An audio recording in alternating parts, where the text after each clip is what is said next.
যখন শুরু করেছি ক্রিকেট খেলাটা যে এতদিন খেলতে পারবো প্রথমত, দ্বিতীয়ত প্রথম বিশ্বকাপ থেকে শুরু করে এই বিশ্বকাপ পর্যন্ত যতগুলো টি-20 ওয়ার্ল্ড কাপ হলো সবগুলোতেই পার্টিসিপেট করতে পারছি। সো আমার জন্য এটা গর্বের এবং আনন্দের, অ্যাট দি সেম টাইম যেহেতু দেশকে রিপ্রেজেন্ট করছি অনেক ভালো লাগার একটা জায়গা আছে। আমি আর রোহিত শর্মা হয়তো দি অনলি টু প্লেয়ার যারা এই সবগুলো টি-20 ওয়ার্ল্ড কাপ খেলেছে। আশা করবো যে আরও একটা ওয়ার্ল্ড কাপ যেন খেলতে পারি, তার আগে এই ওয়ার্ল্ড কাপে যেন পারফরমেন্সটা অনেক ভালো থাকে, বাংলাদেশ যেন অন্যান্য যে কোনো টি-20 ওয়ার্ল্ড কাপের থেকে বেটার রেজাল্ট করে আসতে পারে।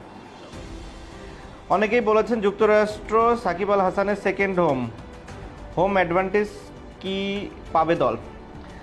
আমার সেকেন্ড হোম সেটা ঠিক আছে, হোম অ্যাডভান্টেজ পাবে কিনা বলাটা মুশকিল, কিন্তু আমার মনে হয় পাবে। ওয়েস্ট ইন্ডিজ ও আমেরিকা দুইটা জায়গায়, এর আগে আমরা ফ্লোরিডাতে যখন খেলেছি তখনও বাংলাদেশ ভালো করেছে। ওয়েস্ট ইন্ডিজে আমরা সবসময় ফেভার পাই, কারণ ওই দেশের পিচগুলো অনেকটা আমাদের মতোই হয়ে থাকে। তো আমি আশা করছি যে দুই জায়গায় আমরা অ্যাডভান্টেজ পাবো। একজন সংসদ সদস্যের নাকি ক্রিকেটারের কাজটা কঠিন? আমার কাছে সংসদ সদস্যের কাজটা কঠিন, যেহেতু আমার জন্য বিষয়টি নতুন। ক্রিকেট যেহেতু আমি প্রথম থেকে খেলে আসছি, আমার কাছে অনেক স্বাচ্ছন্দ্য লাগে ক্রিকেট খেলাটায়, যেহেতু ছোটোবেলা থেকেই এটার সাথে আমি জড়িত।